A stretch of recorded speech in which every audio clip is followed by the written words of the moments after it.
Hello everyone and welcome to Roadorama. I'm your host Zach, and today we're going to be kicking off a new chapter for the Roadorama saga. Today we're shooting the first episode of Odds and Ends. So Odds and Ends is a new series devoted to taking a break from the new car reviews that I enjoy shooting and kind of opening up a new avenue for me to take a look at some older, more classic cars, some more unique cars that you don't typically see on the road, as well as maybe even some race cars. So today we have this beautiful 1992 BMW 535i. It's an E34, and I've got to say, this thing is pretty sick.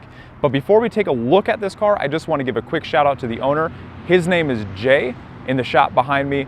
He runs Rose Automotive, and what he does here is basically pulls apart a bunch of old BMWs, helps people secure parts that they're having a hard time coming by, but also likes to repair and restore some more BMWs and Mercedes and other German cars to kind of help get these things back on the road and out of the bushes where they came from. So really got to give some great shout outs to him.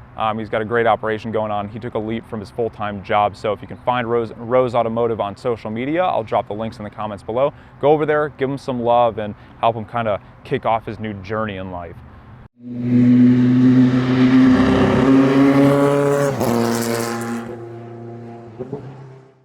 Okay, so to start with a real brief overview of the 535i before we hop out on a test drive, I want to talk about the overall looks of the car. So the 90s and 80s and everything before that, BMWs are my all-time favorite looking cars. I think they're absolutely gorgeous. In comparison to today's cars, yes, they look sporty and aggressive, but a lot of the design choices that manufacturers like BMW are making just don't make a lot of sense. When it comes to this car, you can notice that the front end looks like it belongs on the car. It's got a nice grille that's kind of scaled back. It's not obnoxious and huge in your face, as was a lot of the cars in the 90s like this were. The body lines make sense. They run down the entire side of the car. There's not a bunch of interjecting lines that just don't really make sense and maybe look like somebody with ADHD was in charge of making the design decisions all the way through that process. So with this thing, I mean, you've got a really nice looking tied together front end.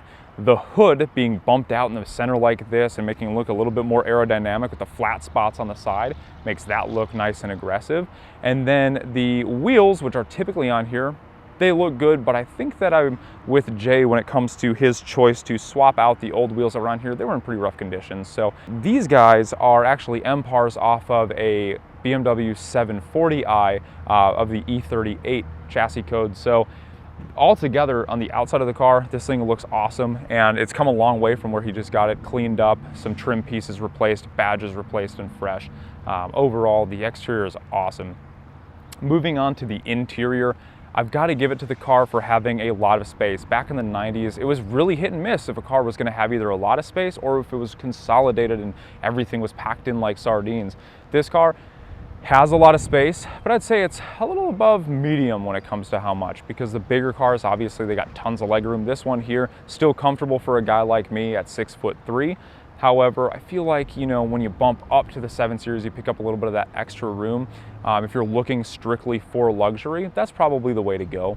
But everything in here is leather, which is awesome and to be expected of a BMW, but also for 1992, everything in here is power. So there's power windows all the way around, power seats, and then a power moonroof that not only vents but also tucks in and allows you to have that full open air experience. Now when it comes to powertrain, this car is not only packing a factory limited slip diff, but that's made it up to the 5-speed manual transmission and a 3.5-liter inline 6 cranking out at new about 220 horsepower.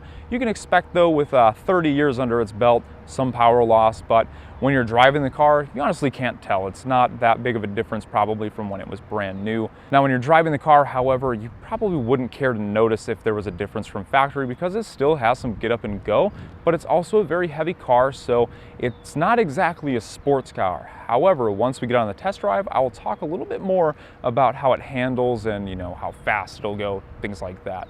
Something key to note in here though, with it being in 1992 and having a little bit of work done, the 5-speed manual transmission, you can find every gear instantly. There is absolutely no play. The thing is smooth. When it comes to the clutch, it's very springy. It's not spongy at all. It works exactly as it should, and it feels like it's been precision calibrated to make sure that that feels like a brand new clutch. And the throttle, a little stiff, but it gives you a lot of throttle response when you want it, making this, for its age, an absolute blast to drive.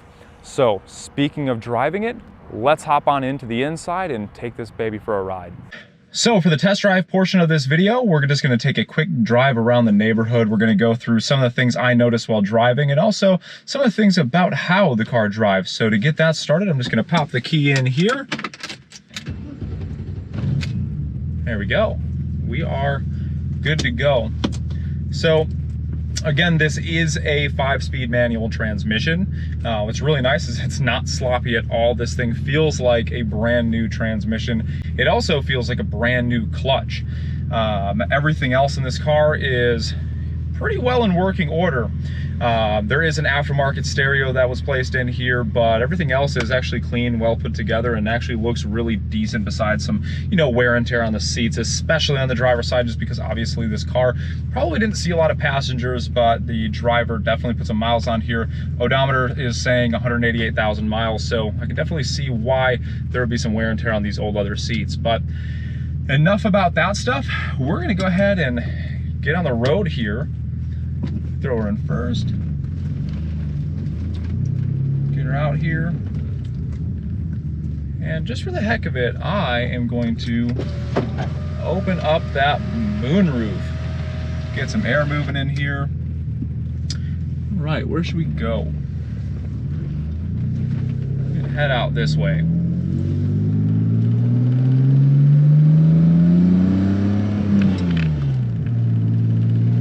Bit of an exhaust leak, but nothing that you can't fix.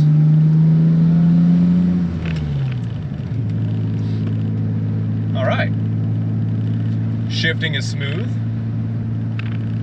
It's always good.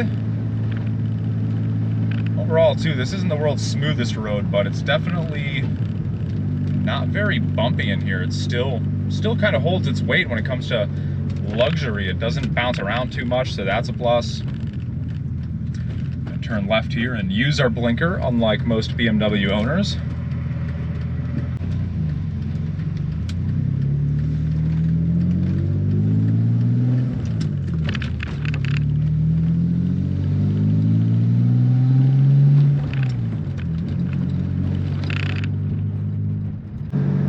So I've got to give it to Jay. I mean, from the condition that he received the car in, which wasn't too rough, but to get it running, driving, and honestly driving as good as it is, this is some pretty good stuff here. When it comes to manual transmission in this car, again, it feels really crisp. It shifts, gives it that nice, that nice tactile clunk when you get into gear.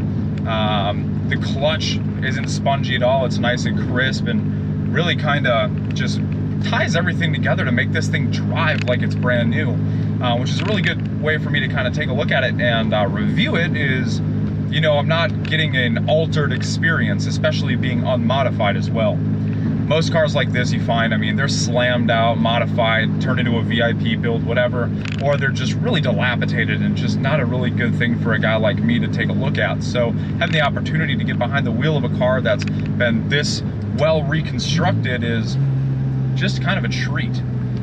This is the first time I've ever driven a 535 with a manual, and knowing kind of what could be with more of the rattier, the Craigslist finds, this is absolutely fantastic.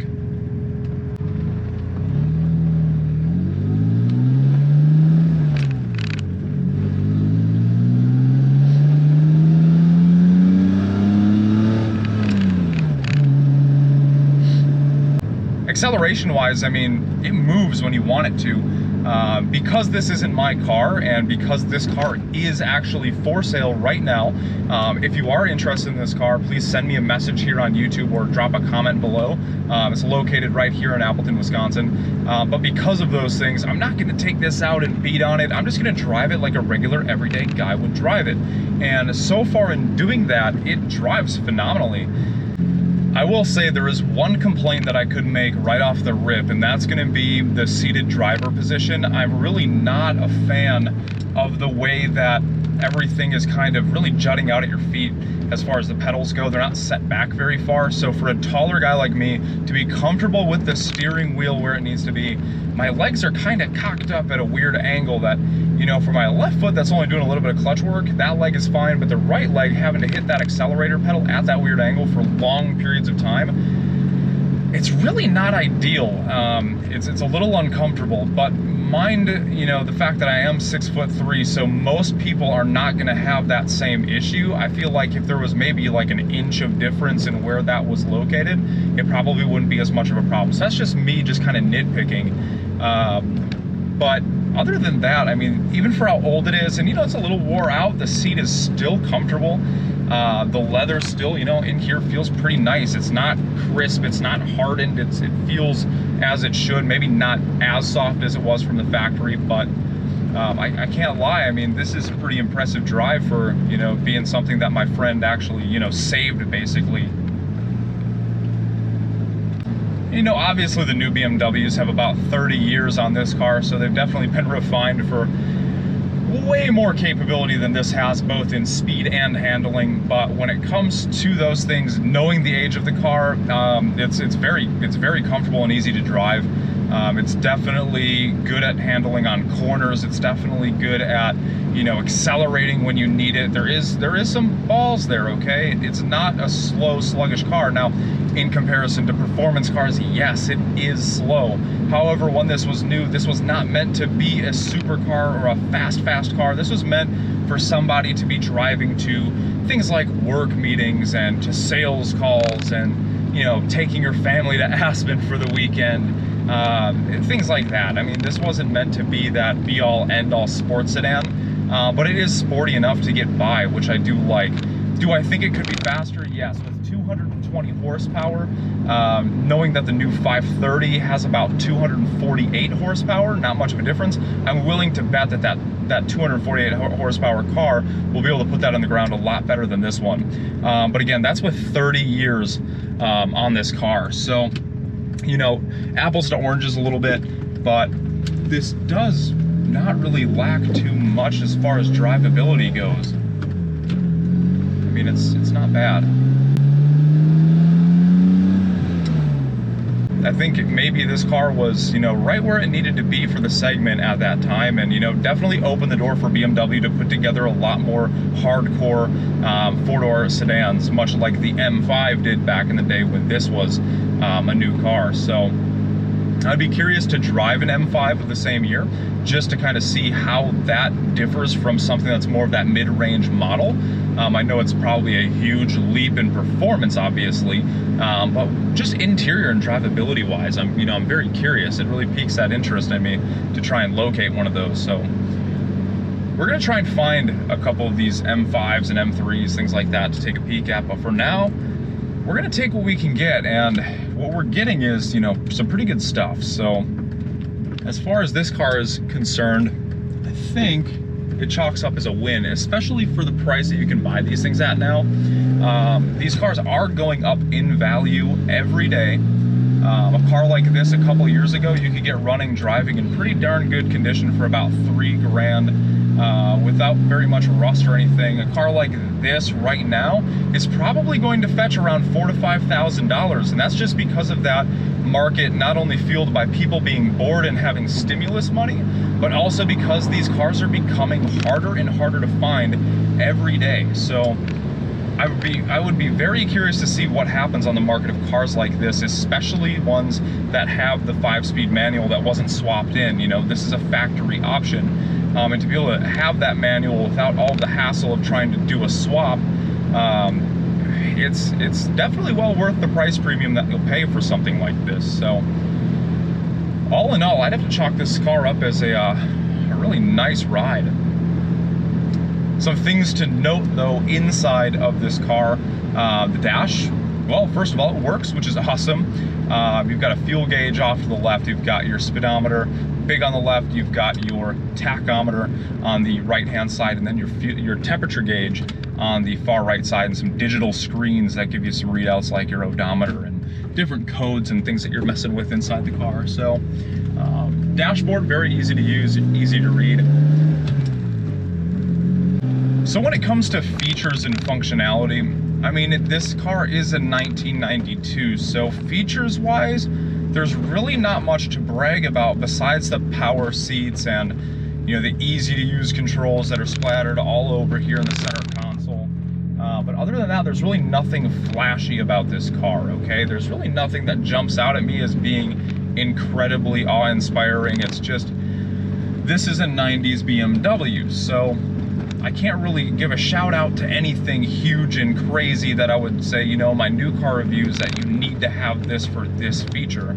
But what it does lack in crazy, you know, functionalities from, you know, being a 90s car, I will say that that 220 horsepower mated to the 5-speed manual and a limited slip diff definitely makes this a fun car to drive. If you wanted to, I mean, this thing would slide, maybe not the fastest, but it would slide. It's got enough power to do that.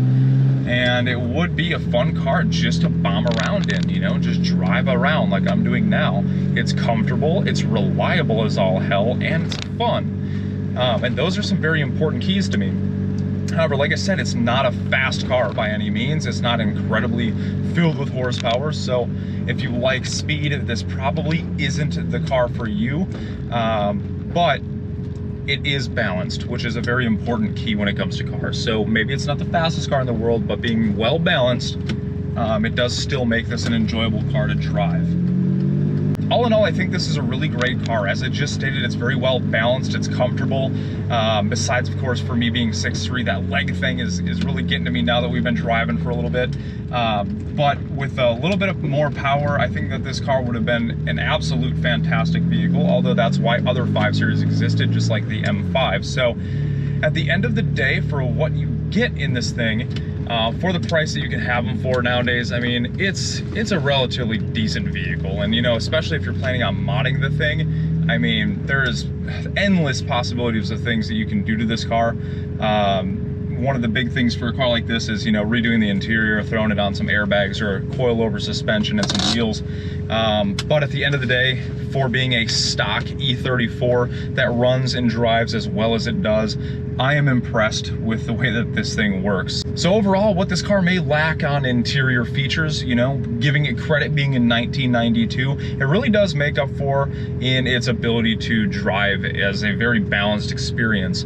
Having a 220 horsepower, real big inline 6, that 3.5 liter, made it up to a 5-speed manual transmission and then sent back to the rear wheels via a limited slip diff. All of that is really great. I really just think that this car could benefit from more power, but comfort level wise, besides me being ungodly tall and having a weird leg thing going on here, I think it's fantastic. There's really nothing I can say about this car that would make me say absolutely never buy one. I think it really comes down to personal taste and how you want to spend your money. So at that, I don't think I would buy one of these for myself. Then again, I'm more of a coupe guy. I really love E36 coupes and I plan to own one again someday. But for what this car is and the right buyer, I think that this is a fantastic vehicle and platform to kind of bring together some sort of VIP build on. So besides all that, I just wanted to say thank you so much for watching this quick video. I really hope to be able to put together more of these odds and ends here in the future. If you liked the shorter format versus the long format, please let me know in the comments below. And if you didn't like this video for any reason, please let me know in the comments so I can make some moves and make some changes in the future to really feel out the audience and see what you guys want, because I really want to tailor what I do for the viewers, because at the end of the day, without viewers, there is no me. So thank you so much for watching, and please remember to like this video, subscribe, and comment any feedback on me or the car, and I really hope you enjoyed it. We'll see ya on the next one.